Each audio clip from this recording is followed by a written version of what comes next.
The New York Rangers have given multiple massive updates as the team continues to be plagued by injuries. We get a massive update on two players in particular and their status moving forward. And this has serious implications on the roster and some interesting decisions that are going to have to be made by Chris Drury. But not only that, we get multiple updates from Mike Sullivan as well as the team continues to hang around in a playoff spot. We're going to break it all down in this episode of Rangers Digest. But before we do all of that, a quick reminder to hit that subscribe button. As we've noticed, 72% of you who watch these videos are not subscribed to the channel. So if you want to stay up to date with everything that's happening with the New York Rangers, go down below, hit that free subscribe button. And again, you get to stay up to date with everything that's going on with the New York Rangers. Now, of course, something that a lot of people, I see you guys in the comments, a lot of people have been asking the question, a lot of people have been knocking on the door as of late. What has happened and why are we not hearing anything about Matt Rempe? Where has Matt Rempe gone? He's been missing. Let's start putting up the posters. A lot of people were talking about, putting up the posters now for almost a week at this point. Where's Matt Rempe and why have we not had any type of update on him? Well, ladies and gentlemen, we finally have an update on Matt Rempe on his upper body injury, and there's been a lot of speculation as to what it is. And of course, we're not going to dive into that in this video. It's not important because he's almost back from injury, but we have, and that was a sneak peek at some of the updates we're going to get to later in the video, some interesting stuff around the NHL. But Sullivan has said that Adam Edstrom won't make the trip. So that's another injury that seems like it's worse than we initially had thought to Adam Edstrom. So he's not going to be making the trip to Chicago, but Matt Rempe will skate with the team tomorrow in Chicago for a morning skate. And Fox has also been on the ice the last couple of days skating on his own. So Fox is back on the ice as well. These are fantastic updates from Vince Mercogliano, from Mike Sullivan at the team's practice earlier today. So we have Adam Edstrom looking like it's a little bit worse than we initially thought. We have Matt Rempe who looks like he could return soon. And we have another update on Rempe in just a second. So stay tuned for that. But he will be skating tomorrow with the team. That is a fantastic sign.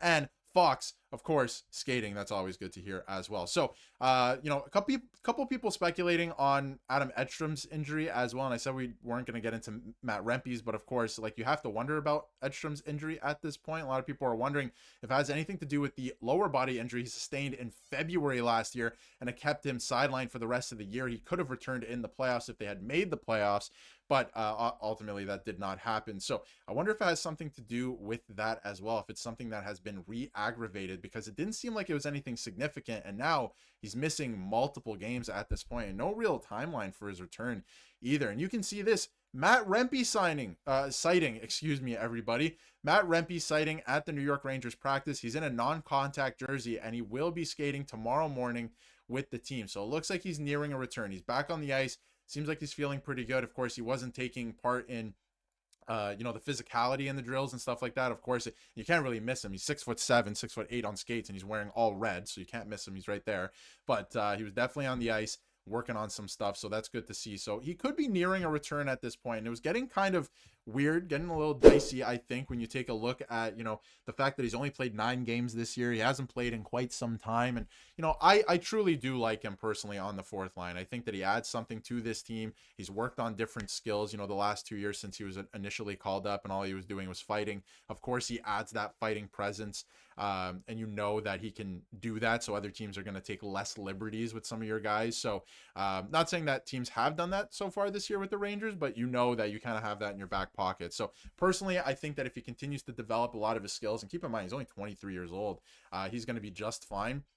And I do like him on that fourth line. And I feel like this team is missing something with these two guys on the fourth line. Of course, Edstrom's played, a way bigger sample size than Rempe this year. But of course, he only has 4 points. He's chipped in here and there. He's a good penalty killer. I really like Adam Edstrom. And when you have both of those guys in between, a Sam Character on the fourth line, I really like that fourth line. They looked really, really good last year for long stretches, long periods of time. And even this year, for the small sample size that we have seen them together again, I thought they looked good. I thought they, were pretty effective at doing what they do, of course. And this Rangers team is playing better now. So I'm excited to see if both of them can get back in pretty short order and complete that fourth line again. So you can see here from the line rushes, they're keeping it the same as the last couple of games, other than a rotation at right wing on the fourth line. We'll get into that in a second. But you can see here, it's pretty much the same. Lafreniere skating with Zibanejad up the middle. and Panarin, they've looked pretty good. Sheary is still in the top six with Trocheck and Miller. Do with that what you will. And then the kid line, as Brett's been calling it as well. So that's been a lot of fun to watch. You know, you got Cooley, Laba, and Laba's been a revelation. I'm going to use that word. He's been a revelation this year at third line center. I love his game. I love everything he brings to the table, and he's going to make mistakes, but it's going to happen, right? And you just kind of accept that for what it is. And Berard, he's on the left wing there. And Brodzinski, of course, with Carrick. And Shemalash is taking Rush's split with Taylor Radish. And of course, Taylor Radish was held out of a game as well. We covered that on the channel, so that's going to be interesting. And Shemalash is, you know, a pretty good player. He had a great outing in Detroit when he was called up earlier this season. And then the defense pairings are exactly the same. Robertson right now making a name for himself. Man, he looks pretty good as well. So let me know how you feel about Matthew Robertson in the comments below. He's really looks like he's getting more comfortable. I love Scott Morrow as well, but I don't know if I think there's trust building there, but it's not quite to the level that I think Mike Sullivan would like it yet. So other than that, they've looked pretty solid. So I'm excited about that. And then in terms of power play one, heading into tomorrow, they're keeping it the 5-forward look that they've been running the last little while. You got Panarin, Miller, Trocheck, Zibanejad, and Cooley, of course. And then power play two is more traditional with Morrow on the back end. You have Brodzinski, Sheary, Lafreniere, and Laba, and good for Laba making it onto that group as well. I'm not sure why Sheary is there. And speaking of Conor Sheary, I thought this was an interesting take from Johnny Lazarus, and not from Johnny Lazarus, but from Arthur Staple, who was talking to Johnny Lazarus. And he said, when you're looking at Conor Sheary, and we've been dumping on him a lot, and of course he scored a big goal last weekend, can't take that away from him. But when looking at Conor Sheary, saying this guy is taking up space in the lineup and not scoring, it's because your top guys aren't doing enough to make him the role player he's supposed to be. I would fire back with that, or at that, with the fact that Sheary looks like he's on pace for like 20, not even 20 points this year. Like it's looking poor at this point. And I just don't know what he brings to a lineup consistently. We're not talking about, the one thing I've been talking about on the channel, at least with Conor Sheary, is it's not about putting up points. I'm not expecting Conor Sheary to be Artemi Panarin. I don't know what he brings to a lineup consistently every night. I'm not so sure, at least over a guy like Brett Berard, who I think is now in the lineup, but of course you're dealing with some injuries, and you'll probably go back down to Hartford when some of the guys come back from injury because of the implications with the salary cap. But I just don't know, you know, what he adds to a lineup consistently every night, what he can bring besides goal scoring and point production that we know isn't there. So I thought that was an interesting point, and I just wanted to bring it up. I appreciate all the perspectives and what everyone thinks about the team, but I would argue that I just don't know what he brings otherwise to a lineup as well.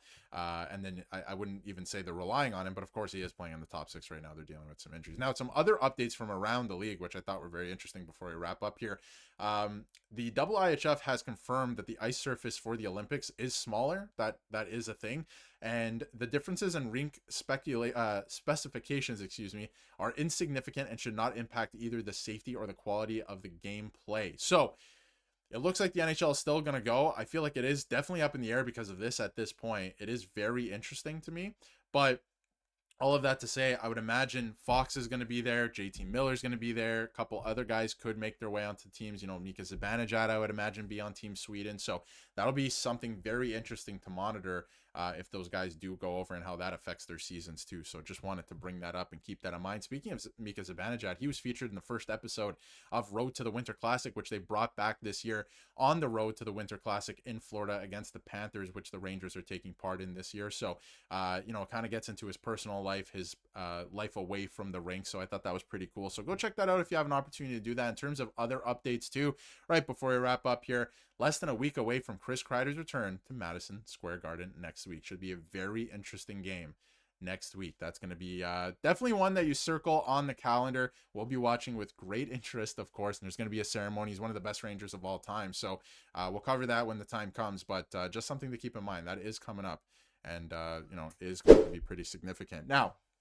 from Mike Sullivan, you know, in terms of how the team has been playing lately, I wanted to bring up this quote because I thought it was very interesting in how he's saying and how they defend the last little while. It's not about the, you know, specific moment in the game, which he's talking about when they were 6-on-5 and what happened with, you know, against the Vegas Golden Knights and obviously that heartbreaking loss. But, you know, what he's talking about in terms of how they defend this year, doing their best to defend in the scoring area, making life easy for Igor Shesterkin. I like that they're putting so much attention to detail on that this year, and you see it. You see it. If you look at the advanced analytics, things have changed from last year to this year in a big way defensively. The problem has always been finishing, and I don't know if the guys coming back from injury are going to help with that, but it's going to fill out the team, that is for sure. So it's going to have major implications when Matt Rempe comes back on the salary cap. They're going to have to make some moves, and I imagine that third line that we've been raving about for the last little while might end up getting broken up and Berard down to the AHL. I hate it. I don't like it,